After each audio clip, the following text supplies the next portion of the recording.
truth is the most convincing story that maps onto reality, and that's why the central narrative is falling apart. Right now in the United States, people should not be walking around with masks. We must see the central narrative for the fiction that it is. We are Americans. While elections are sometimes messy, this was a secure election. The founders began the fight for human liberty and self-governance, and it's up to us to finish the job.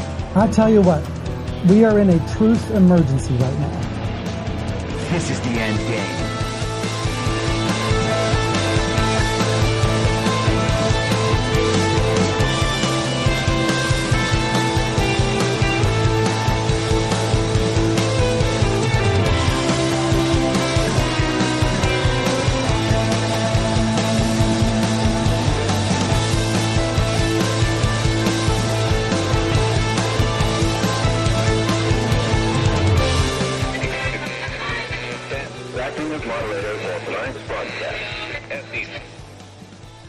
It's Monday, April 17th, 2023, the 817th day of dystopia. I'm your moderator, Chris Paul. Let's be reasonable. A warm welcome and hello to all of you listening to the podcast on the day of its release. The only way to do that is by becoming a paid subscriber at I'mYourModerator.substack.com. You can do so for as little as $50 a year or $5 a month, and in doing so, you will be supporting me, the work I do, and this show as it expands.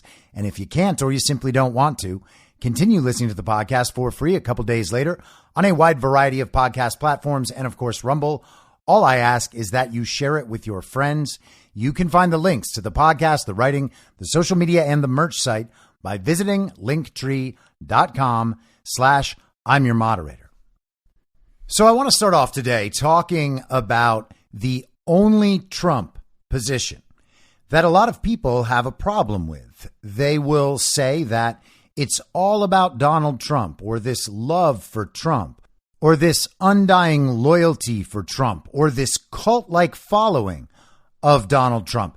That means anyone taking the only Trump position is somehow subject to these personal or emotional forces that override their ability to be rational about situations and engage with what's actually happening. And I get accused of this like anyone who is only Trump.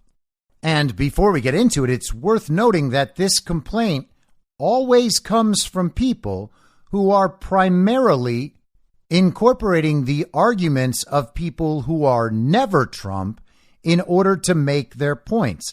And they believe that it is a sign of their objectivity, their rationality, their seriousness, and their lack of bias that allows them this lofty position of being able to understand that other people's arguments are emotional, but not theirs, because they are willing to go along with some anti-Trump arguments while supporting other pro-Trump arguments. I am happy that they are able to support some pro-Trump arguments. If you're going to make anti-Trump arguments, they should be directed still about what the most important things are, rather than assuming that the arguments being made in Never Trump quarters are a product of an unbiased interpretation of what Donald Trump is doing. And I think the most important thing to focus on is that it's not about Donald Trump, okay? It is about the system and what opposes the system and the best route to fully oppose that system. So what's the system? The system is the regime and the agenda that that regime pursues in coordination with global governing bodies like the UN, the EU, the World Economic Forum, the World Health Organization, the World Trade Organization, global banking, the International Monetary Fund, all of the transnational corporate partners of these organizations, UN migration, regime military organizations like NATO or like UN peacekeeping missions. And we know the agenda of all these bodies. They coordinate to promote the Build Back Better Great Reset agenda worldwide. They do that to take over countries. They slowly infiltrate until they control everything. They want to acquire the resources of all those countries. They want to and need to suppress the people so that they won't resist this international effort to eventually control everything that people are able to do. And we've discussed many times how they plan to do this stuff. The woke ideology, the climate change ideology, all of that is the justification for implementing the systems that will ultimately lead to the total end of human liberty. And that happens once they're able to track you. They want to do it beneath the skin. Yuval Noah Harari has talked about this. It's bad enough when it's just on your phone, though. They tried to implement vaccine passports so that they could control where you travel, what sorts of places you can visit in your own neighborhood. You want to go to a concert? Well, you can't unless you're vaccinated, and it says so on the vaccine passport you have on your phone. You want to travel? You need the vaccine passport. They were at the point in other countries of stopping people who were unvaccinated from going to the grocery store. They want to have a cashless central bank digital currency that works worldwide. They can turn off that currency and make it impossible for you to use at any time you want if you go against the regime. They want your ESG score incorporated. They'll have little labels, little acronyms for all the stuff they want to do, but they want to make sure that you're not eating too much red meat. You're not traveling too far in your gas-powered car because you're destroying the environment. Not like their private jets, of course. Virtually everyone at this point understands that they can track and analyze the messages you send with algorithms. Obviously, they monitor your social media behavior. They can use algorithms to analyze the phone calls you have in real time. They know your phone's location and where you go. They know where other people's phones are. They can know who you're seeing all the time. So if you're driving long distances to go eat red meat with a friend of yours who's MAGA and says the no-no things, well, at some point, they're going to be able to control that. Once they can turn off your money and prevent you from going certain places, there's nothing to stop them. And the idea that they don't want to do that is contradicted by virtually everything they say and do about what is appropriate conversation, what's disinformation and misinformation and malinformation. Maybe they won't stop you from seeing people who say the no-no things, but they might just give you a little demerit each time. And if you continue to do it, they'll have ways to deter that behavior and eventually stop it. And they may well ruin your life in the process. So we understand that this agenda is real. They want a one world global government. They say it all the time. That's why the UN and the World Economic Forum exist. It's why they're trying to hand over national sovereignty so that organizations like the WHO can declare a pandemic and then force people in nations all over the world to abide by the same set of rules in order to mitigate the impacts of that global pandemic, at least until they slow the spread. So that's what the threat is. It's not about a political candidate in Donald Trump. It's that Donald Trump is singular in his ability to combat the global order at the highest level. He is also singular in his ability to wake the world up to the fact that this global regime is real, particularly wake people up in the United States, of course. But there are people all over the world who understand Donald Trump as that figure. It's not by mistake. So I've said many times on this podcast, I do not view things through the lens of Donald Trump. Our media, on the other hand, does. That was one of the major red pills for me in early to mid 2020 that changed my thinking about Trump and virtually everything else. It was quite clear that the media was framing everything that had to do with the very deadly pandemic in a way that was designed to make Donald Trump look bad. Now, what we're being accused of is reframing every situation in a way that makes Donald Trump look good. And we are told that what we are supposed to do is consistently react to every single thing that happens and give our emotional response as to whether or not we like it. Oh, Donald Trump said this. Do you like that he said this? Well, what difference does it make? I don't have to like everything Donald Trump or the people around him say and do to know that he is absolutely the best choice for fighting back against that global order.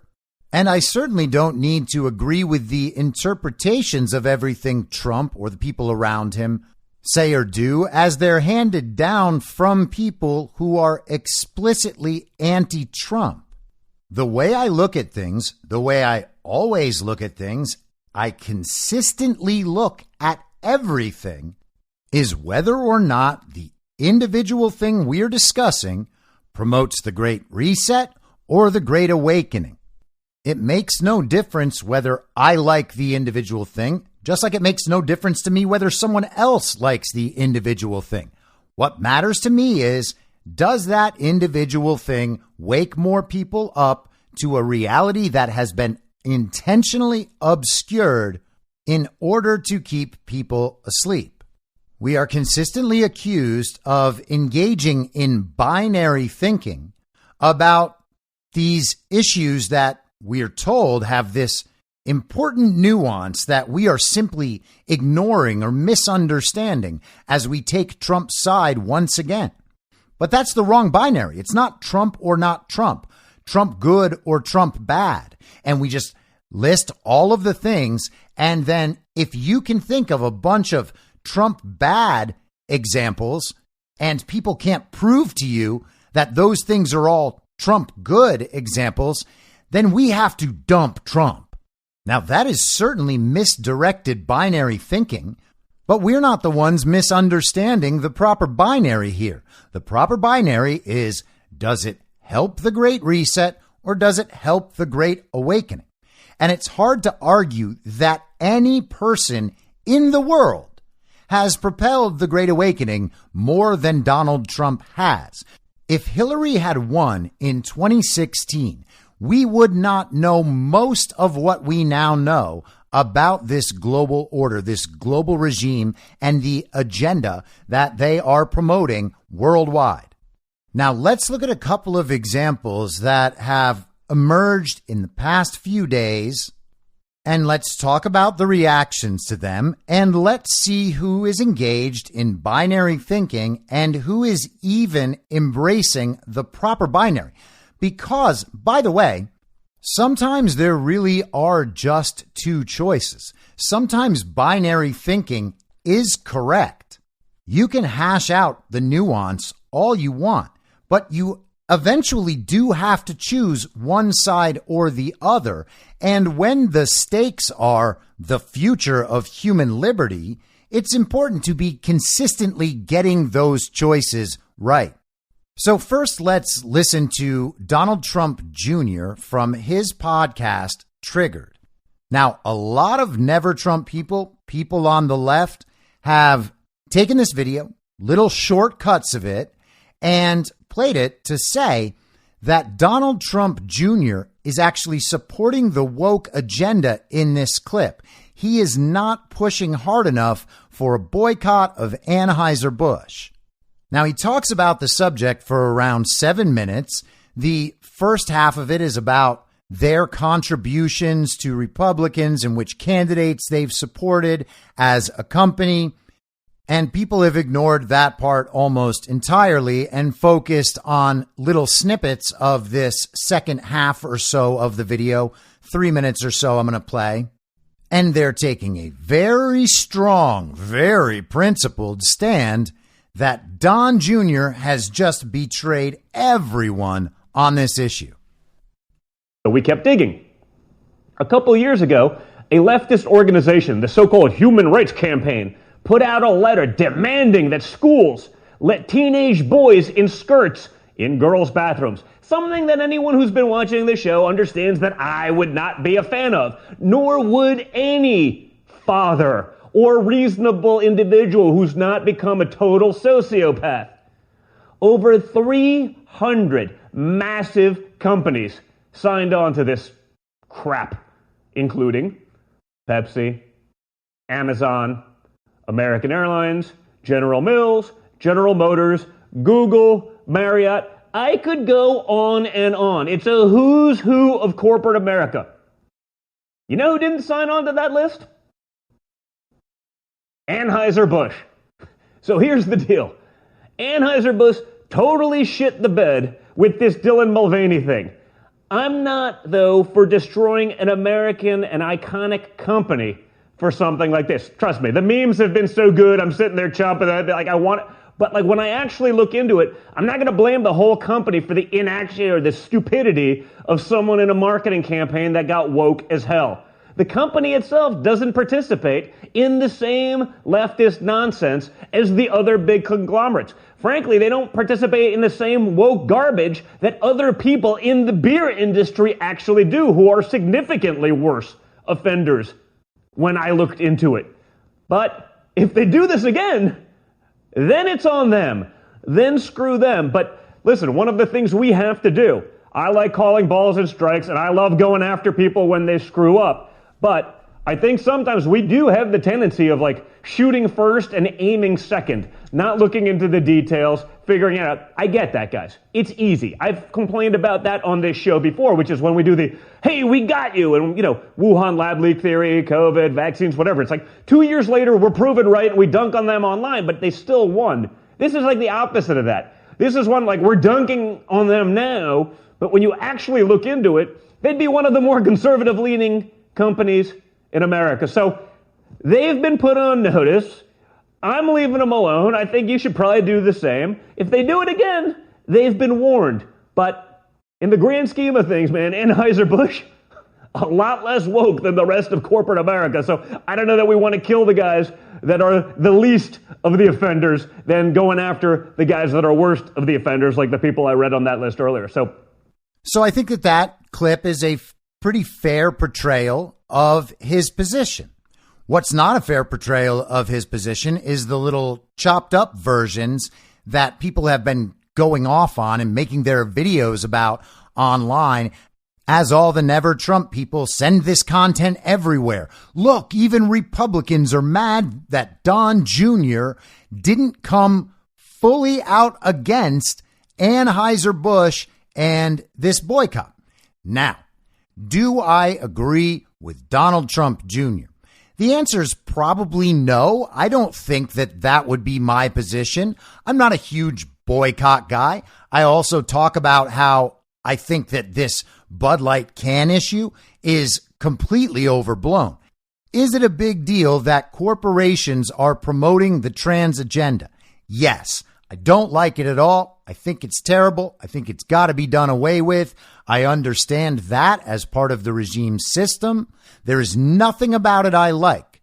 I am more than happy to see Anheuser-Busch lose value in their company for making these sorts of decisions. And I hope that the response leads other corporations to stop pursuing these marketing strategies. I am fully against Dylan Mulvaney as a public figure. I am fully against his endorsements of products. Those companies are showing who they are, and everybody should respond accordingly. That said, it shouldn't be one of the biggest issues in our country over the last 2 weeks while we have financial collapse. We have countries just doing away with the dollar. We have investigations into the weaponization of government. We have all sorts of stuff coming out about the Bidens. Some of that we'll get to later.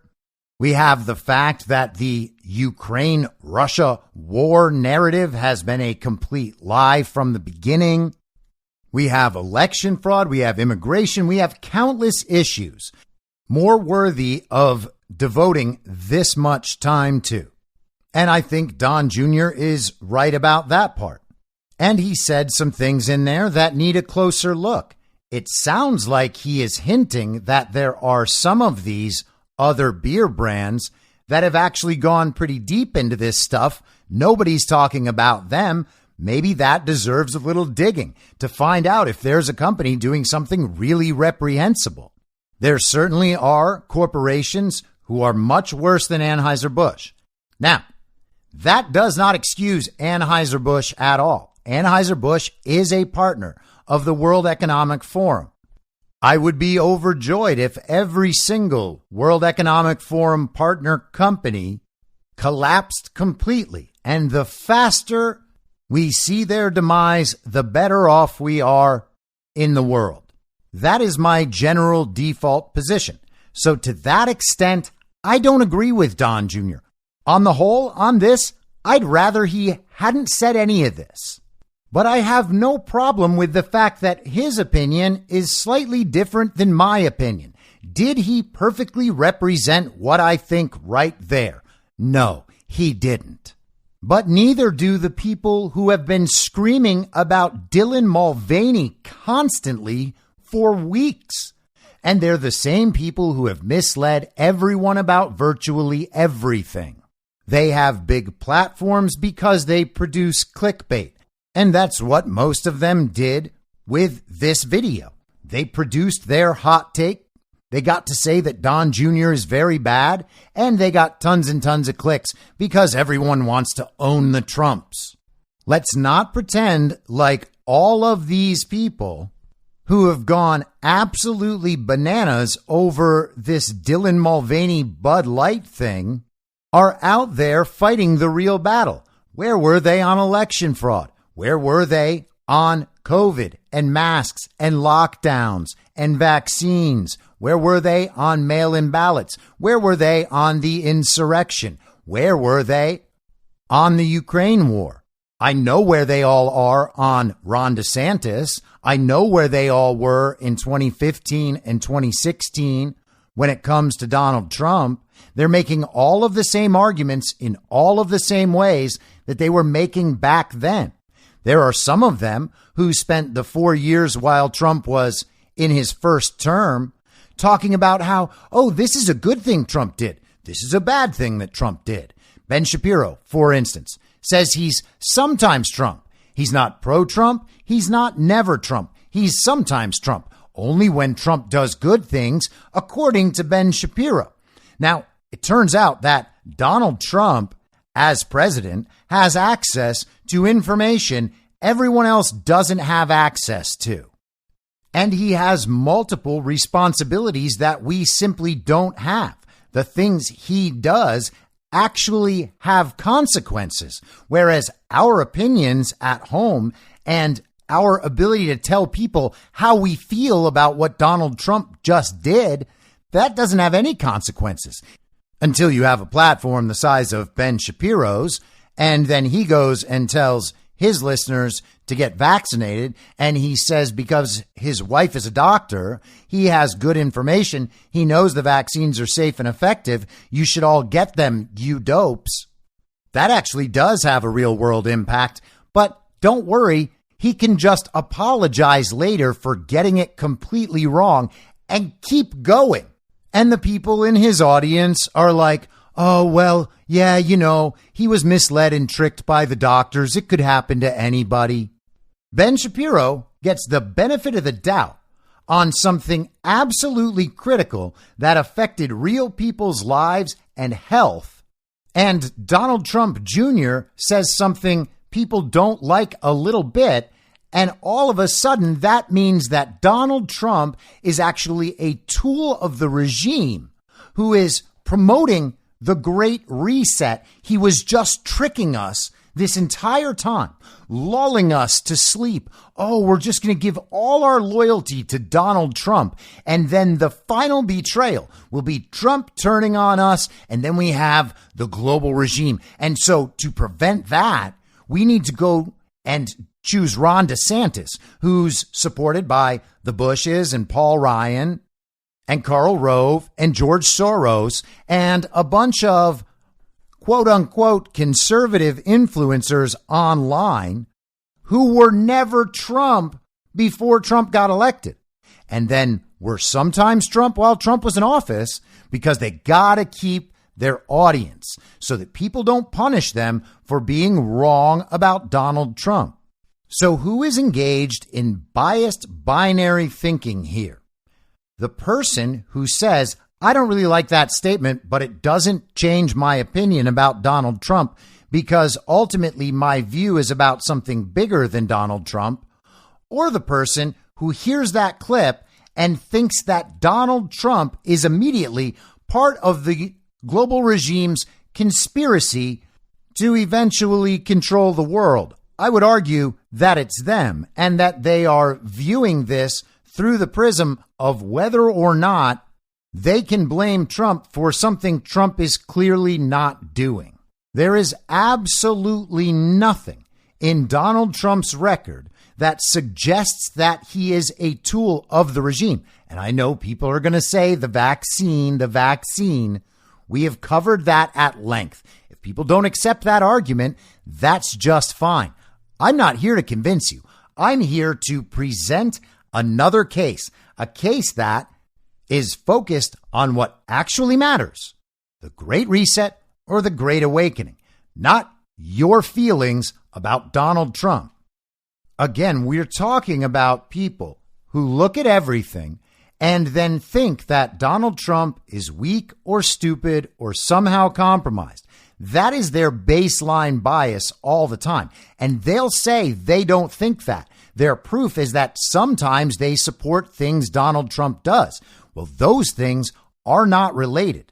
Someone can accomplish things that benefit you without being smart or strong or having integrity.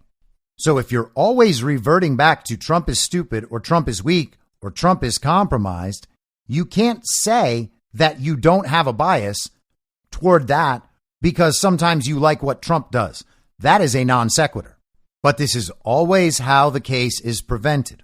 All of these people, the DeSantis Simps Online, the people at the Daily Wire, the people at National Review or Commentary, the Lincoln Project.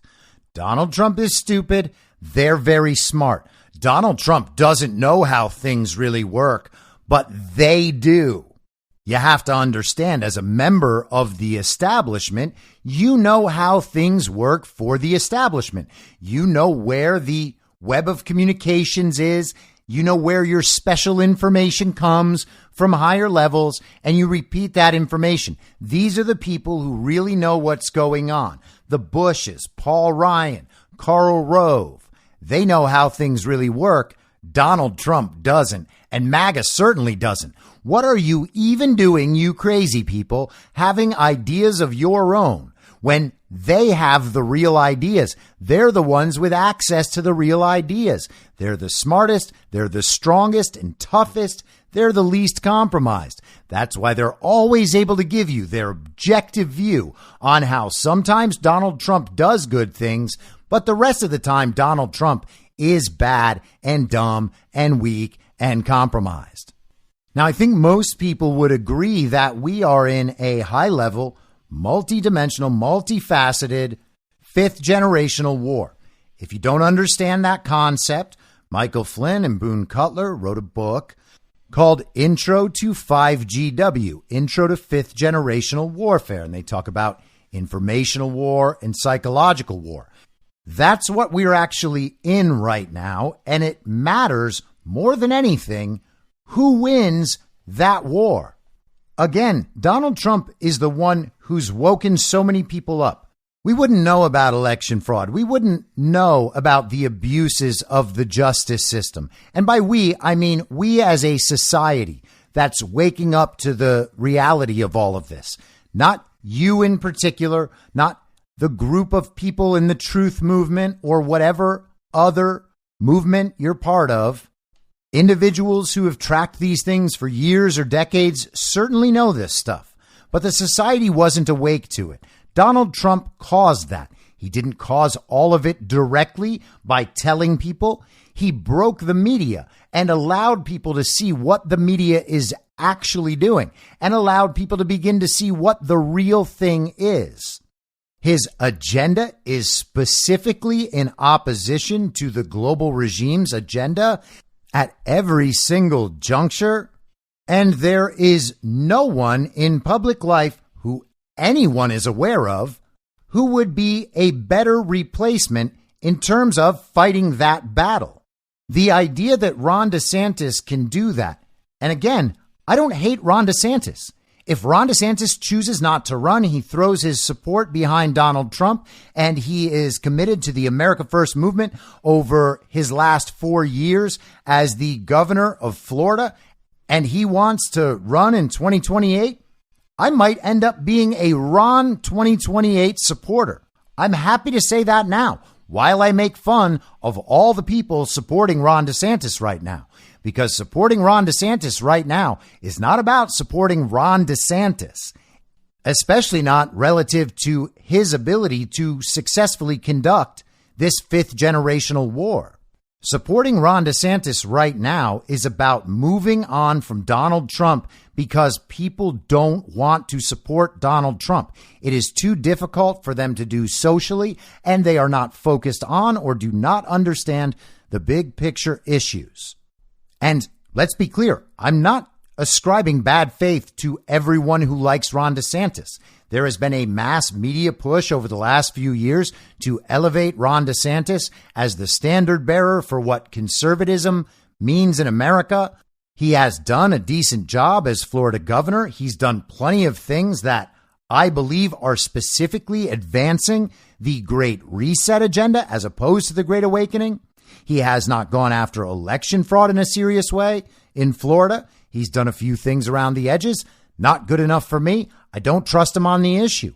Maybe one day I will come to trust him on the issue, but that issue is too important to just say, oh, you know what? I'm going to go with Ron now because Donald Trump Jr. said something not strong enough about the creepy little guy on the Bud Light can. It doesn't even make sense. Again, we need to operate in the proper binary. Donald Trump is absolutely the best person to fight against the global regime's agenda. He made that clear as president. He made it clear with the allies he's created among the sovereign nationalist leaders of the world, people who themselves are opposing the global regime worldwide. And being able to find statements to the contrary in Donald Trump's history don't outweigh any of that. And here's another example. This example came up this weekend because Donald Trump spoke in front of the NRA on Friday, and his speech was superb. He was also, hands down, not even close, by far, the most favored speaker out of anyone in attendance. All of the presidential hopefuls for 2024, the people who are pretending to contend with Trump in the primary, gave little speeches. Ron phoned it in. He did a video segment. He was busy campaigning at someone else's event in Ohio. Nikki Haley said a few irrelevant words. Chris Sununu from New Hampshire tried to crack jokes and be the funny, high-energy guy, the real positive take on everything. Just kept talking about how New Hampshire was great, like, let's make America like New Hampshire again. We're all about live free or die, blah, blah, blah. He took little pot shots here and there at Donald Trump. It was a pathetic display, truly. Vivek Ramaswamy gave a speech. He actually showed up. He talked for 20 or 30 minutes. It was a surprisingly well-written speech for the most part. It was really poorly delivered. It sounded like he was doing an impression of what he believes down-home MAGA rednecks sound like. It was like the Vivek Ramaswamy NRA version of what Barack Obama does when he's talking to an urban audience rather than in an interview on NPR. Voice changes completely. And Ramaswamy spent a lot of time pandering to the NRA. Donald Trump came out and gave a very professional, very presidential speech, supporting the NRA, going through the rest of his agenda, making it clear that the right to bear arms shall not be infringed. There is nothing Donald Trump did while he was president to indicate that that is not his intent. He appointed Supreme Court justices. We will probably get to see the decisions they make on gun-related issues. I think most people are pretty confident that they will uphold the Second Amendment in all cases. Donald Trump appointed them. That's him who did that. He appointed around 300 federal judges who are committed to maintaining constitutional rights from an originalist perspective. Those are real actions. That's his agenda. The words he uses now represent his position now. But people go back and they find little clips from 5 years ago or 6 years ago or 8 years ago where Donald Trump says this thing or that thing. The clip that went around, Donald Trump was in a cabinet meeting and Mike Pence brought up red flag gun laws in California and elsewhere to deal with people with mental problems or restraining orders, and whether or not their firearms could be removed in order to protect public safety. Donald Trump entertained the idea, and he made the point that by the time those things get litigated, the person has an opportunity to go enact the violence. And he suggested that perhaps it would be better to take the gun and then go through the due process. Now, that position is exactly wrong. We should not have red flag gun laws. We certainly should not do anything that allows an infiltrated state. You can't always depend on the state being your buddy and doing things in a constitutional manner. The last thing you want to do is give the state undue additional power that could be misused to suppress the rights of the people. And so the concern there and how he framed that suggestion is pretty obvious. But he hasn't gone forward with that at all. In the years and years since, he has never again said another thing that indicates that's his position. In fact, he says the very opposite, and his entire record suggests the opposite. But one little clip now means that Donald Trump is actually just serving the enemy. He's part of the infiltration himself. He is lulling us all to sleep so that eventually all of America will be subsumed into this global regime, and then our rights will be taken away. That is his secret plan that he mentions once years and years ago in a passing suggestion that he never acts on and then never mentions again. Says the opposite the whole time. His record suggests the opposite, and we should give that one thing all the weight. That, my friends, is biased binary thinking. It's just not us doing it. The question is always, what hurts the global regime's agenda versus what helps the global regime's agenda? Absolutely no one is going to be perfect at that all the time in public life, particularly not at the high levels of politics where you have to do more things than just focus on saying the thing that everyone is going to like all the time. There are other things going on. When we are talking about the information war, a part of that is manipulating public narrative. No one does that better than Donald Trump. We have talked about other people who are able to do it. Elon Musk, Kanye West, these guys can say something in public and change the public conversation immediately, sometimes for hours, sometimes for days, sometimes for weeks, and sometimes for years. No one is more aware and more cognizant of that than Donald Trump, and no one engages in it more than Donald Trump. That's how he broke the media. That's how public sentiment has shifted over time toward virtually every one of his positions. So let's say this, okay? Let's say Donald Trump is wrong about that stuff often enough, okay? He's not a 100.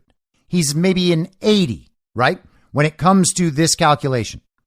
That doesn't change the fact that absolutely everybody else has a lower score than Donald Trump on his ability to fight against the regime.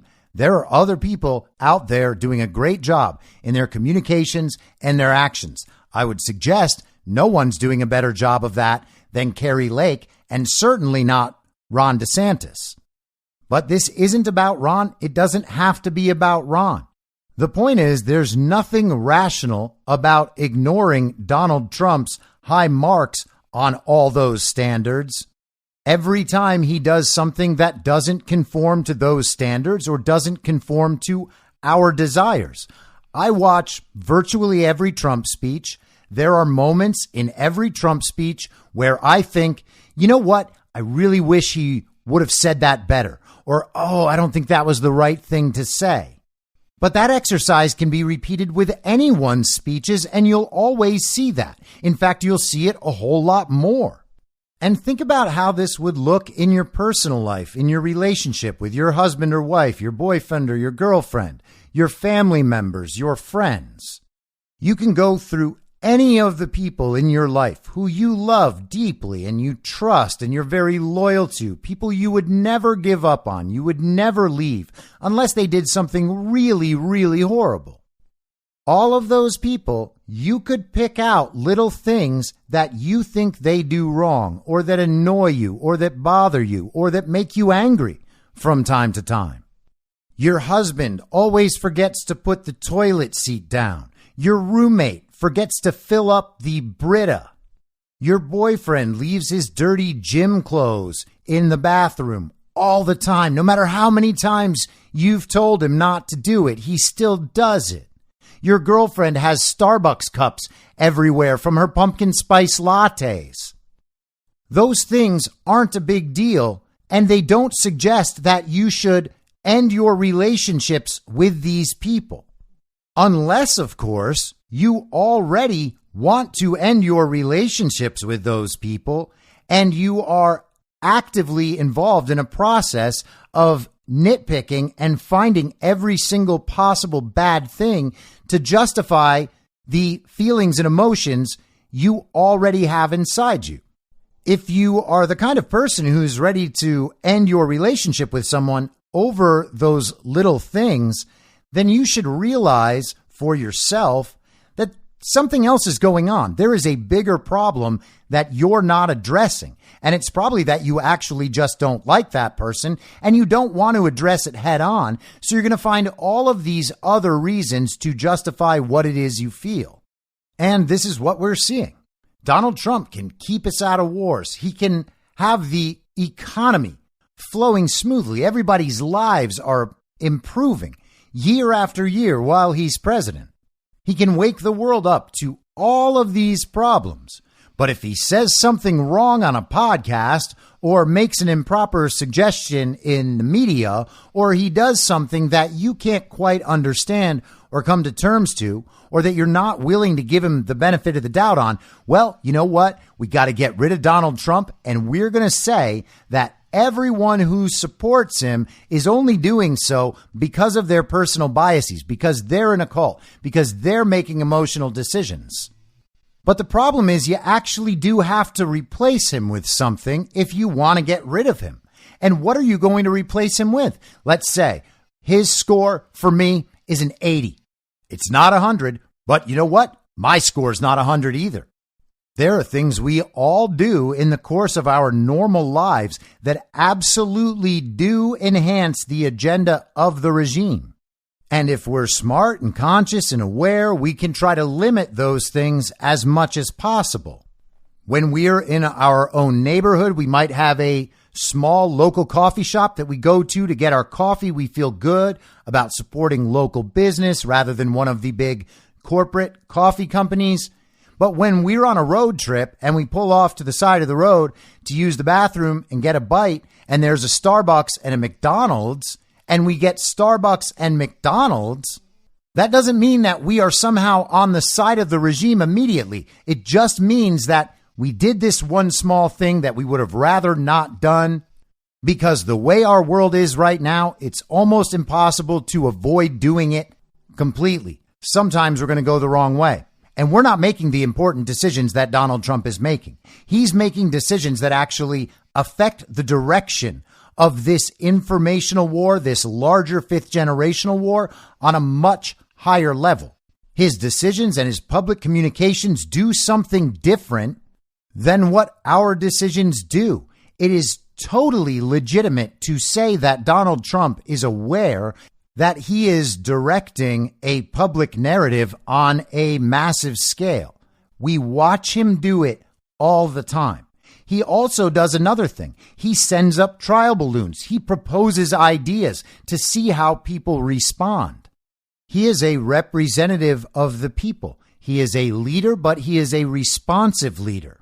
Sometimes that entails him saying things, watching the reaction, and then him responding to the reaction, often changing in response. That's not a sign that he's trying to trick us. That's a sign that he's listening. Now, if that happened all the time and he was doing things actively in the world to suggest that he does not care about what our positions are, what our interests are, then that would be another story. And he wouldn't deserve the benefit of the doubt in that case. But until his score on these lines drops dramatically to the point where there are other people actually ahead of him, then yeah, he gets the benefit of the doubt. In all cases, he gets the benefit of the doubt because he is the person best equipped to successfully lead us through this fifth generational warfare. No one scores points for being able to figure out ways they don't like Donald Trump, especially when those ways mirror exactly the positions that people have taken in the past, the people who were never Trump in 2016. A lot of these arguments are the same arguments from back then being used again. The anti-Trump position on all of these different issues reflects the mainstream media position too. It reflects the establishment position of the Uniparty. And all of those positions have tracked one another since Donald Trump came down the escalator. At some point, it's worth asking if those people always expressing those positions are the ones engaged in binary thinking and reaching an anti-Trump viewpoint in every single situation. And it turns out they are. Saying that Donald Trump has done some good things at different times does not fix it, especially when all the replacements are either people with much deeper ties to the regime, whose agendas align much more with the regime, or people like Carrie Lake, for instance, that don't have the public track record. Carrie Lake is absolutely awesome. I think she's right on all the issues. I think she's listening. I think she's responsive. I think she has integrity. I hope I'm right about absolutely all those things, but she hasn't been in there doing it, and Donald Trump has. And again, it's not about Donald Trump. The decision-making process for me, and I imagine for a bunch of you, when you view these situations, still involves that higher level. Is what we're discussing a promotion of the Great Reset or the Great Awakening? Even if I agree with the position that the thing we're discussing helps in some small way, however small, the global regime, that is still just a slight demerit for me. It's not disqualifying. And that's what people are looking to do with all of these demerits. You can't trust Trump anymore because he said this one thing 7 years ago, and that's going to help them win. Well, no, sorry. That only makes sense if you're willing to ignore everything else he's said and done. You have to understand the battle we're in. You have to understand it all the time. You have to be cognizant of it all the time. If you are trying to tear down Donald Trump using the exact same arguments as the people who tore him down in 2016, all the detractors, the people who supported multiple different concurrent coups against our country to undermine Donald Trump as president and to take him out of the running now, it's not him doing the work of the regime, it's you. You're not taking a smarter or tougher or wiser or more committed approach in how to win this fifth generational war. You're literally just siding with the enemy on this one. This isn't about winning political debates online and proving to everybody that you're so objective while agreeing with the mainstream media. It's about winning the big battle. And until someone is ready to argue that Donald Trump is not the best person to do that, then there's no conversation to be had. And by the way, electability in rigged elections cannot factor into that conversation, which of course is the last part, because every anti-Trump argument at this point accepts the results of that election and accepts the regime's wishes to get rid of Donald Trump, which, by the way, again, you're helping them do. No one is a bigger supporter of the regime or of Joe Biden than the people, especially on the Republican side, who deny and ignore election fraud. None of this would have been possible without their help. Taking up their anti-Trump arguments to pretend that you are somehow better positioned to know whether Donald Trump is right or wrong in what he's doing and saying than Donald Trump is utterly insane. This is not the 2008 election where we're having an argument about whether we need to stay with the George W. Bush, Iraq War, neocon vision of the world, or Obama's hopey-changey thing. I'm sorry that Donald Trump doesn't please you and your emotions in everything he does and says. People don't like his voice. People want to pretend he's stupid or weak. He doesn't know what he's doing. Sorry, none of that's true, and none of that matters. Look at the results. Look at the agenda. And look at the fact that the man has been opposed by every single system of power in this world for the last 8 years, nonstop, and he's still here, stronger than ever and more popular than ever. He has gone absolutely nowhere. They stole the election. They've tried to get rid of him and his supporters in every possible way, and he's still there. There's a reason for that, and it's not because he's tricking people. So, sorry, I'm not going to accept that all of this is due to my biases, or that I need to regularly tell everyone what Trump is doing wrong so that I seem objective. We're trying to get to the truth, and we're trying to win an informational war. This isn't about being able to impress other people with our political positions. Yes, it is binary thinking. Great reset versus great awakening. It's just not binary thinking about Donald Trump. Pure loyalty and following and trust. That's not what it is. The decision is happening at a higher level. Above Trump, there is something more important. And in relation to that binary, Donald Trump is absolutely the best possible person in that position. We do not have unlimited imaginary options so that every one of your emotional needs can be fulfilled by a political candidate, which, first of all, is an utterly absurd way to look at politics anyway. But the truth is, those candidates are not on offer. There is no perfect candidate, and it's not about your feelings in the first place. This is a strictly pragmatic viewpoint about what helps the Great Awakening and helps defeat the Great Reset agenda. Saying, yeah, I really don't like that he said that, but on the whole, that doesn't actually matter that much to me. I think there are 100 or 1,000 examples that indicate Donald Trump's true position is the opposite of that, and he is manipulating a public narrative, and we might not be fully understanding what it is he's doing right now. That is not the response of a cult member practicing slavish devotion to a political figure. That is how normal people view the world, and that's how we all view our own personal relationships. You don't forgive your wife for constantly being 5 minutes late because your biases and slavish devotion have left you blind to the fact that she does that. You do it because it is utterly irrelevant in the broader perspective. If you said, you know what, I actually like that my wife is always 5 minutes late, well, maybe you're a little nutty, but you're still not as nutty as the person who's like, you know what, my wife is 5 minutes late all the time. I think I need to file for divorce. Wait, what? There's nothing else going on? You still love your wife?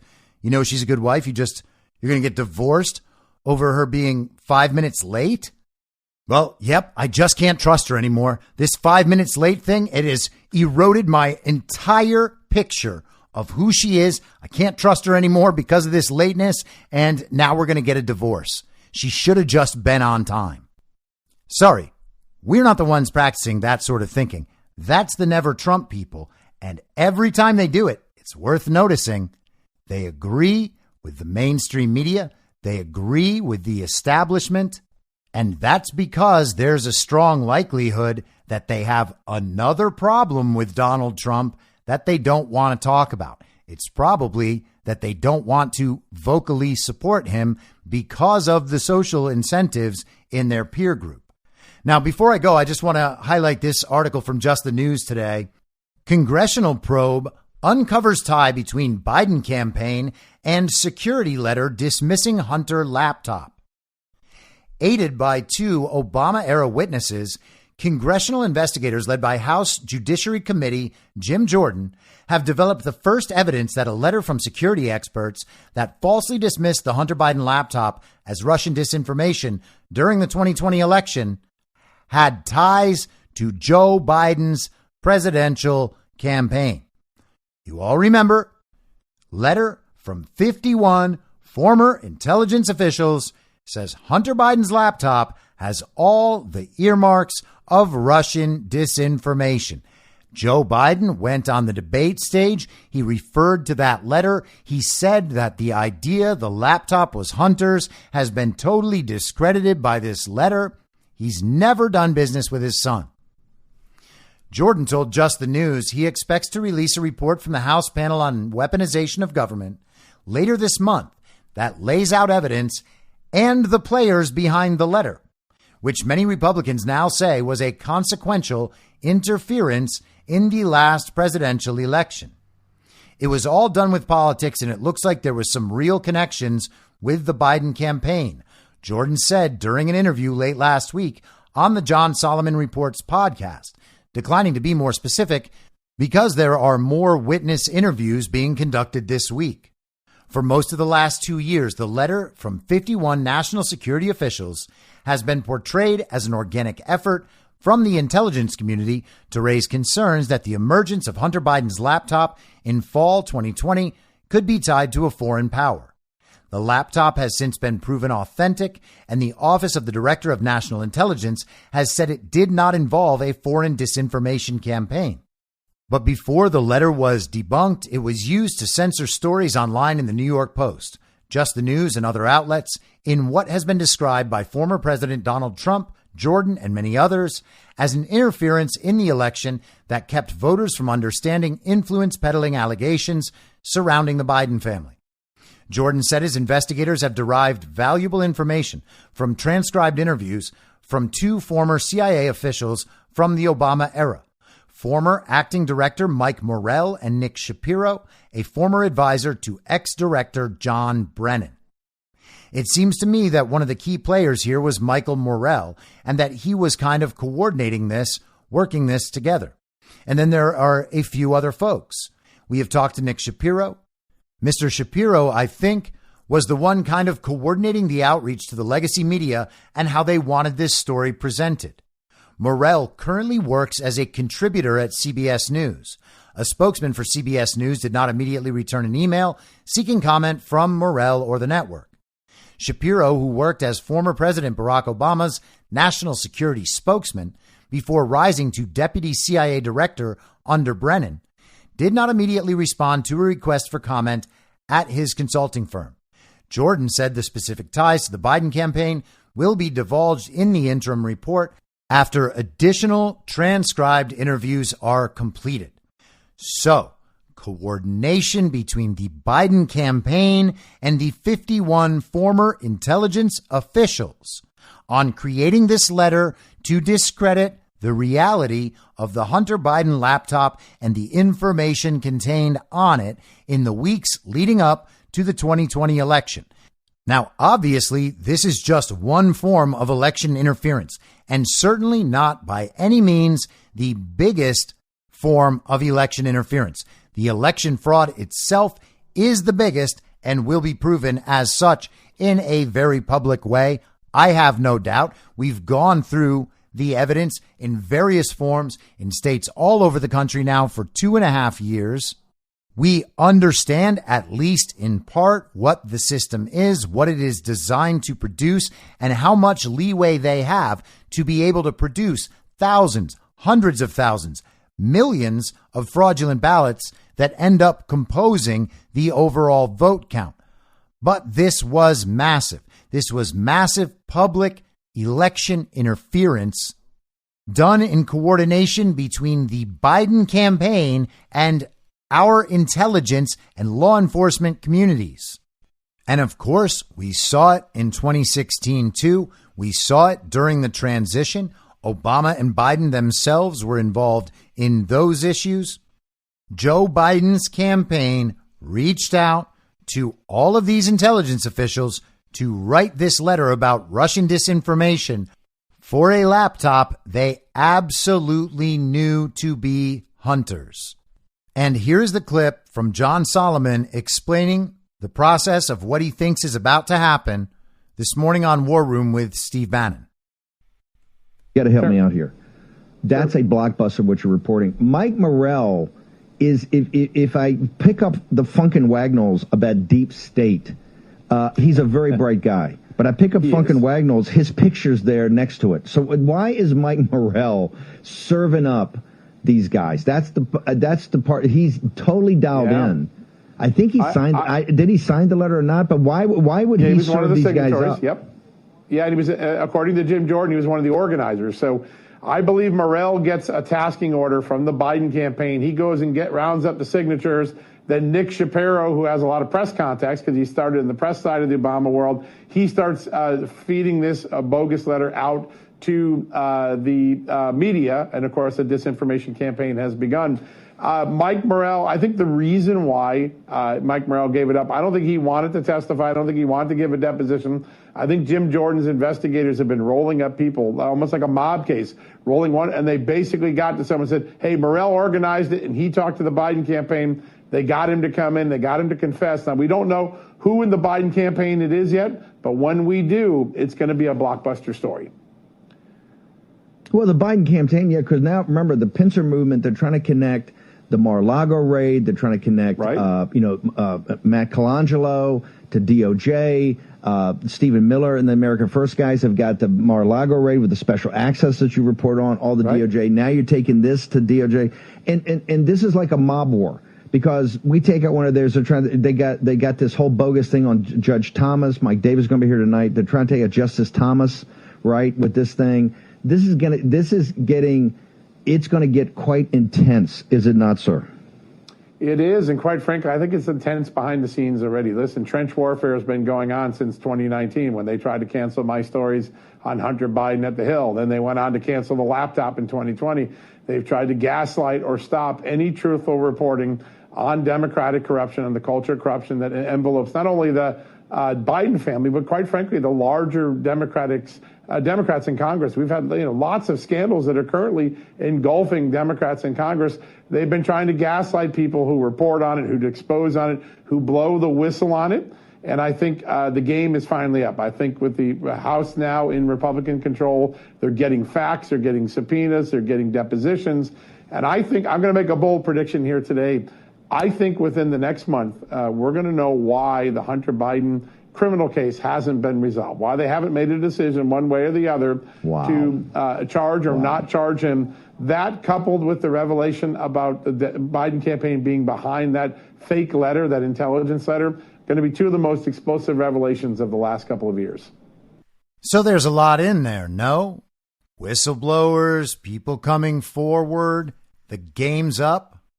Things are happening now. The information is coming out. Within the next few weeks, we should know where the cases involving Hunter Biden actually stand. This stuff has been developing for years now. But this is the real stuff.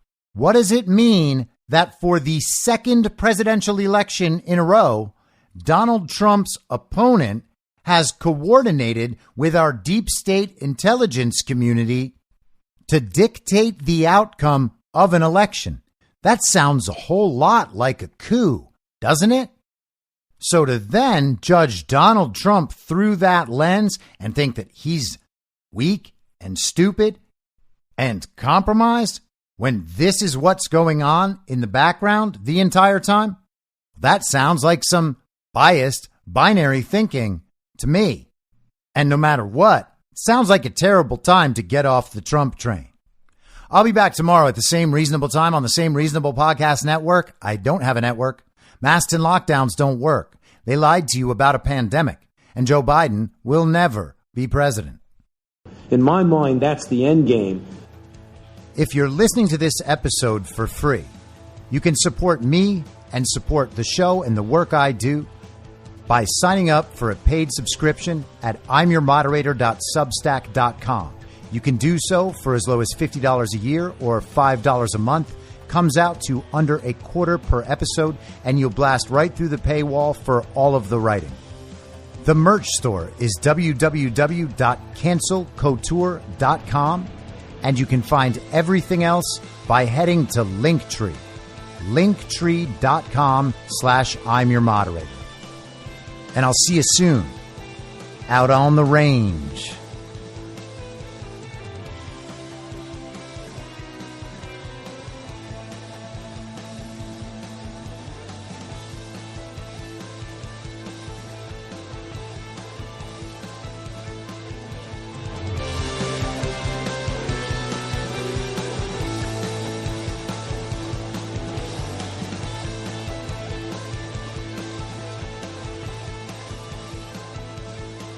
It's